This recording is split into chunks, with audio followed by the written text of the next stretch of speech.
children kindergarten, Baba Black Sheep. It is easy as that.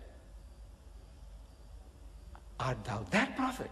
And any Bible which has what is called a cross-reference, a concordance on the side, any Bible which has that, you'll find the word at the point, that prophet, you'll find a number. And you look at the number on the side, it'll tell you it refers to Deuteronomy 18:18. And we know that that prophet of Deuteronomy 18:18 is not Jesus, but Muhammad. We are not denying Jesus. We believe that he was one of the mightiest messengers of God. We believe in his miraculous birth. We believe that he was the Messiah. We believe that he gave life to the dead by God's permission, and he healed those born blind and the lepers by God's permission. And we are not going to dispute the 1,000 prophecies they're talking about the coming of Christ. We are not disputing a single one of them. What we say is that this prophecy of Deuteronomy 18:18 does not refer to Jesus, but it refers to Muhammad. That is all. Now, you have to master this. And Jesus Christ gave them a test, which would like them to apply. He said, for there shall arise many false prophets and false Christs, who will show you great signs and wonders, miracles. False prophets can do that, he says. Many false prophets and false Christs, who will show you great signs and wonders. If it were possible to deceive the very elect, even the chosen one of his can be deceived. Such miracles they can perform. Then how are you going to know the true from the false? He said, by the fruit you shall know them. What do they produce? By the fruits you shall know them. Do men gather grapes from the thorn or figs from the thistle? Do they? He said, no. Every good tree will be good fruit, and every evil tree will be evil fruit. Judge them by the fruits. By the fruits you shall know them. We are not paragons of virtue, we Muslims. We are not. Let's admit it, that we have our black sheep like any other community. But, and I can boast, and I have been boasting, and I have not been contradicted, that my people, the Muslims of South Africa, we have the lowest alcoholic consumption in the country. We don't say we have no drunkards. We have our black sheep, our drunkards as well, who might drink any other Christian or Hindu under the table. We have them too. But we have the lowest alcoholic consumption in the country. We have the lowest gambling rate in the country. We have the lowest prison rate in the country. We have the lowest divorce rate in the country. We have the lowest suicide rate in the country. And we have the highest charity rate in the country. With what God has given us, we are the most charitable of people. We are the most hospitable of people. We are the most sober people. In everything. Though we are not paragons of virtue, we have our black sheep. We have to admit. We have our crooks and cutthroats too. But as a people, as a whole, there is not another nation or community in this country that can show a candle to us that we are better than you. What did it? This man's teaching. Forget everything. Remember this one thing, that at the present moment, there are 1,000 million Muslims in the world. 1,000 million Muslims, 1 billion. And we as a people, as a whole, we don't drink alcohol. We are the biggest society of teetotalers in the world. People who don't imbibe alcohol. Biggest society in the world are the Muslims. Despite all our drunkards, we are still the biggest society of people who don't touch that stuff. I said, if Muhammad did nothing but freed mankind from this one evil, South Africa, we spent last year 2,000 million rand on alcohol. Last year we spent 2 billion on gambling.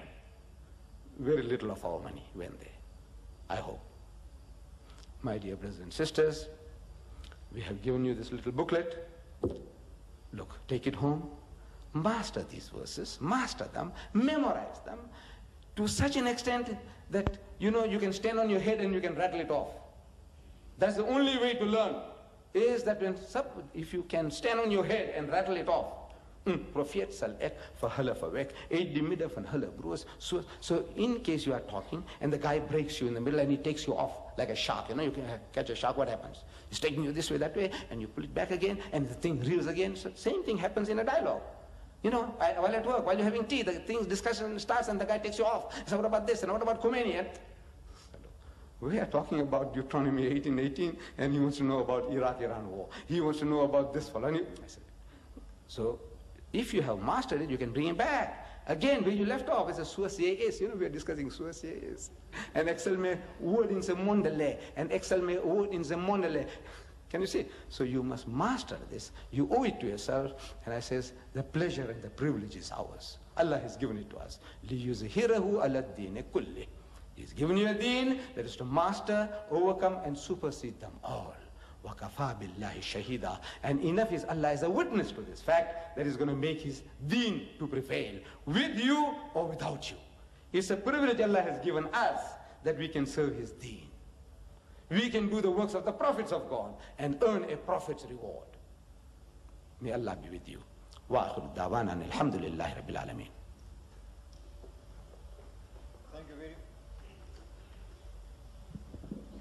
Thank you very much, Brother Ahmad Deidat. Brothers and sisters, ladies and gentlemen, before we enter into questioning, I'd like to cover a few points. Number one, I did mention at the outset that this is the first of a series of lectures. We invite you to attend all those lectures. The first one, after tonight, will be tomorrow night at 8 o'clock in the Rockland Civic Center, Mitchell's Plain, where, as mentioned earlier, the topic will be Muhammad, the natural successor to Christ. For the rest, you can read it behind the pamphlet. We are making a video recording of whatever has been said and whatever will be said tonight. We make bold to say that there's no copyright to it. If you want to come to the other lectures and you wish to bring with a tape recorder, you are free to do so. If you wish to come and make a video and you can get permission from the authorities at the halls, you're free to do that also. Also feel free to bring your friends, whoever they may be. Feel free to bring them along to come and listen to the lectures. When it comes to question time, as I look at the people now, there are very few of you that I do know. I don't know how you have received the talk. I don't for one minute believe that you are going to accept or just agree with whatever Ahmad Deidat has said. You are free then for clarification, or even if you wish to differ with him, please put a question and he will answer. All I ask then is that first of all, you wait your turn, number one. Number two, ask one question at a time. And if you have got more than one question, go to the back of the queue if there's going to be a queue. Number three, I would like one thing, that if a person puts a question and you feel in your mind that he is being sarcastic, that he is being silly, or that he is being stupid, please keep your feelings to yourself. Every man is entitled to ask his question. Please do not shout any man down. And when an answer is given from Mr. Deidat, I trust you will give him the same respect. Give him a time to answer, and please do not shout him down with another question or with a statement.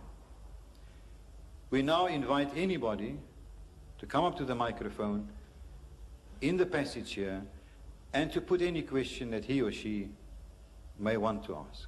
It is over to you.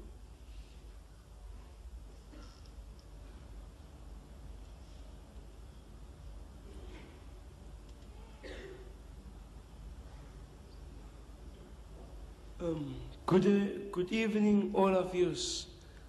Now, Mr. Ahmad Deidat, I have always heard about you, and my desire was always to talk with you, not in the state to argue or anything else.